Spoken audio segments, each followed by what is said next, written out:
The holidays are right around the corner, and I've gone to Pinterest to find 5 recipes that I want to share with you. And of course, no video would be complete without a trip to the Dollar Tree, so I grabbed a few things from there to show you how you can display these yummy treats at your next holiday gathering, or if you want to give them as a gift. This recipe comes right from the Hidden Valley Ranch website. These are ranch oyster crackers. For this recipe, you'll need vegetable oil, fresh or dried dill, lemon pepper and or garlic powder, oyster crackers, and of course some dry ranch dressing. In a small bowl, I added my vegetable oil, and I chose to use the lemon pepper and the garlic powder along with the dill. So I added all of that to my oil, and I gave that a good whisk along with my ranch dressing. Now the recipe calls for 2 tablespoons of the dry ranch dressing. If you buy one of these 1-ounce packs, that equals 2 tablespoons. I whisked all of that together, and then I added my oyster crackers to a larger bowl. I poured this mixture over the top, and I stirred until all of the crackers were coated.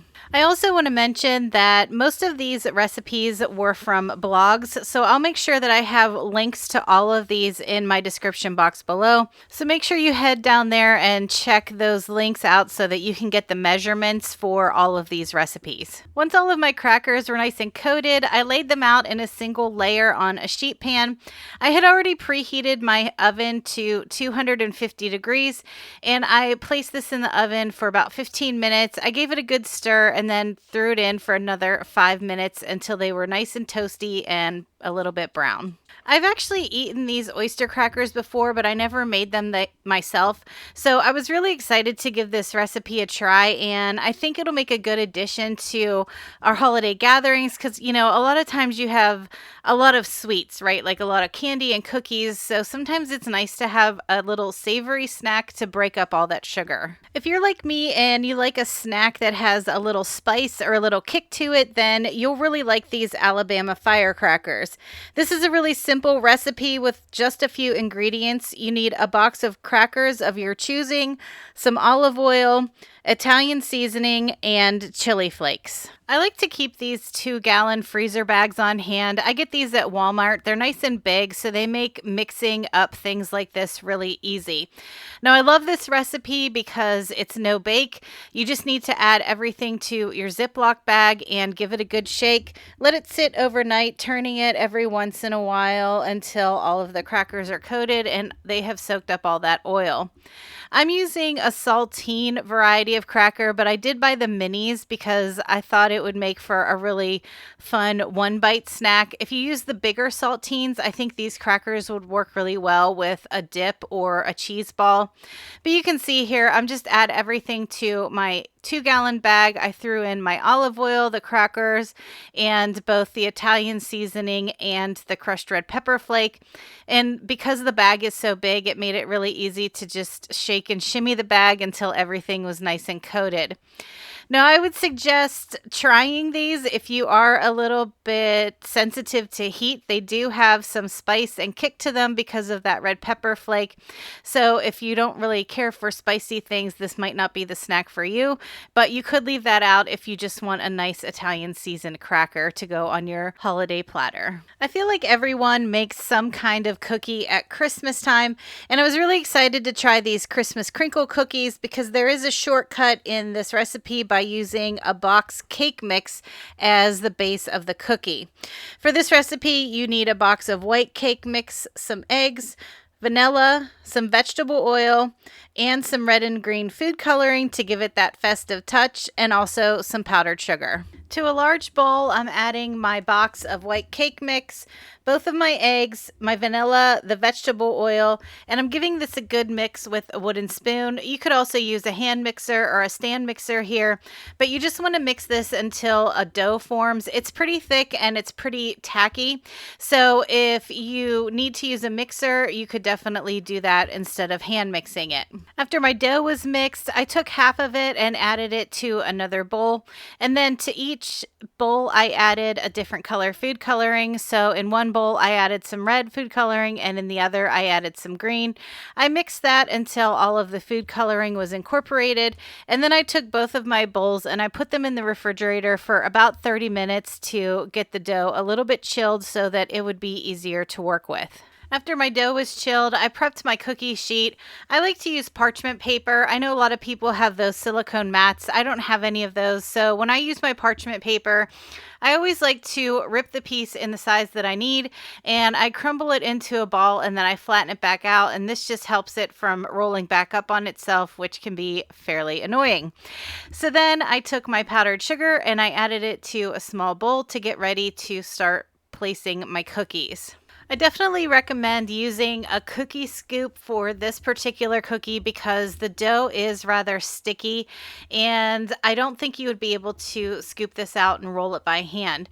So I'm using a cookie scoop that's about 1 tablespoon. This is actually from Pampered Chef. It's the smallest scoop that they sell, and it made it really easy. I was able to scoop out a little dough ball and drop it into my powdered sugar, and I shook it around until the whole thing was nice and coated with the powdered sugar.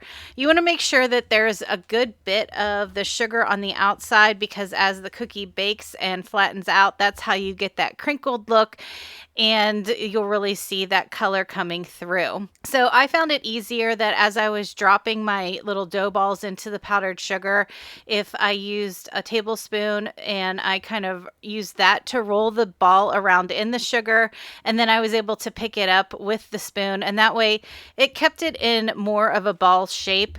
A few times I tried to pick it up with my hands, but because it is a softer dough, it would flatten it out a bit. So I really wanted to keep that round shape, and I just found that using a kitchen spoon made that a little bit easier. With this size cookie scoop, I was able to get 2 dozen cookies all together. I actually was pretty impressed with myself when I divided that dough out because I had it divided pretty evenly and I was able to get 12 of each color. Now, depending on what size scoop you use, you may get more or less cookies. While I was scooping out these cookies, I had preheated my oven to 375 degrees, and I found in my oven that these baked for about 10 minutes. The recipe calls for 9 to 11, and 10 minutes seemed to work for me. Once my cookies were finished baking, I left them on the cookie tray for about 2 minutes before I transferred them to a wire rack to finish cooling. Now, when you pull these cookies out of the oven, they are a bit puffy, and as they cool, they will flatten out a little bit more, but I really love the look of these cookies, and these are so good. I love a sugar cookie, and I really love how these ones taste, and the texture of them is so good. It's nice and chewy, and I really like how festive they are with that red and green food coloring. I love that this recipe took the classic puppy chow mix and gave it a holiday twist by adding in the red and green M&Ms. In addition to those, you'll need some chocolate chips, some creamy peanut butter, rice Chex cereal, any kind of mini pretzels. I was really excited to find these little round ball pretzels at my local Walmart, some powdered sugar, and some mini peanut butter cups. To my large bowl, I added my rice Chex cereal and my mini pretzels, and in a smaller bowl, I added my chocolate chips and my peanut butter, and I melted that in the microwave at 30-second intervals. In my microwave, it took about 1 minute and 15 seconds, but just keep checking yours to see until it's completely melted. I poured that mixture over my cereal and my pretzels, and then I just started stirring gently until all of it was coated with the chocolate peanut butter mixture. Once I felt like it was completely coated, I put the bowl in the refrigerator for about 20 minutes just to help cool that chocolate down a bit and to make sure that it was starting to set. After my mixture cooled for about 20 minutes, I took it out and I started by adding about 1/2 cup of my powdered sugar.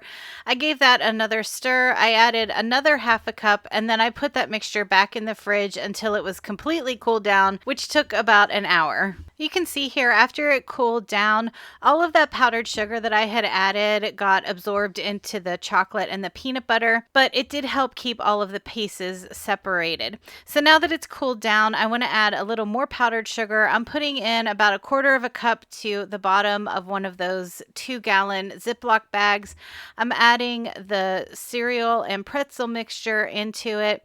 And then I'm going to shake everything up, and now it'll get nice and coated and look nice and white because everything is cooled down. This is also when I added in the M&Ms and the mini peanut butter cups. You want to make sure that it's nice and cool before you add those two things, or the heat from that chocolate might start to melt those a bit, and some of the colors on the M&Ms may start to run. You'll have to let me know in the comments if you've ever made this puppy chow mix before. I've had a bunch of different versions of it. I know everybody kind of adds their own little unique twist to it depending on what they want to put into it, you know, whether they do different types of cereals or different pretzels. I've even had some versions that had mixed nuts in it. So let me know in the comments how you like to make it and if you've ever made it before. I love it when I find a recipe that looks fancy but doesn't take a lot of work. For these chocolate peanut butter stacks, you'll need Ritz crackers, creamy peanut butter, marshmallow cream, chocolate for melting, and to give it that holiday touch, I'm going to use some holiday sprinkles. I added my peanut butter and my marshmallow cream to a bowl, and I stirred it together until it was well combined. On my cookie sheet, I laid down a piece of wax paper and I lined it with about 24 crackers, and I started spreading on a thin layer of the peanut butter marshmallow mixture.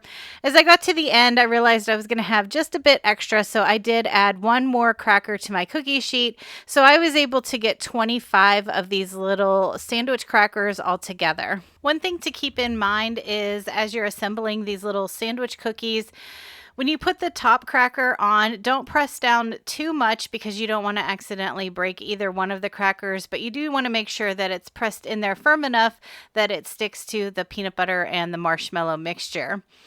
I can't really give you an exact measurement as to how much I was putting on each cracker.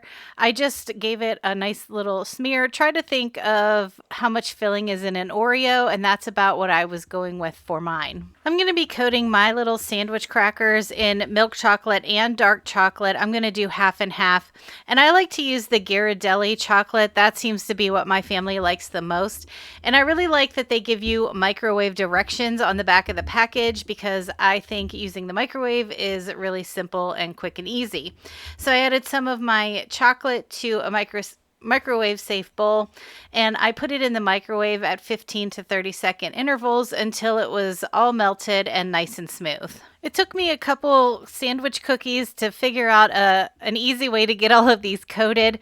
The easiest way for me was to use a fork. I put the cookie on the fork and put it in the bowl.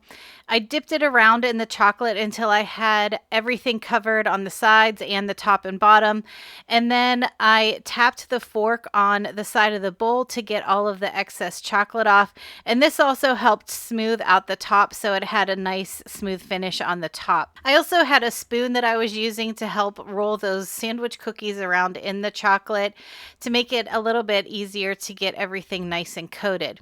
And like I said, I'm using two different types of chocolate. I'm using milk and dark chocolate. So for the first 12 sandwich cookies, I covered those in the milk chocolate, and then for the second half, I did the dark chocolate. If your family is a fan of white chocolate, you could also do a few of these in that type of chocolate also. After I had 12 of my sandwich cookies covered in the milk chocolate, I used some of my holiday sprinkles, and I sprinkled some all over the tops of those ones. I did this while the chocolate was still warm and not set yet so that those sprinkles could really set in. Now, the container of sprinkles that I had two different types of chunky sprinkles, and then it also had two different types of colored sugar in it.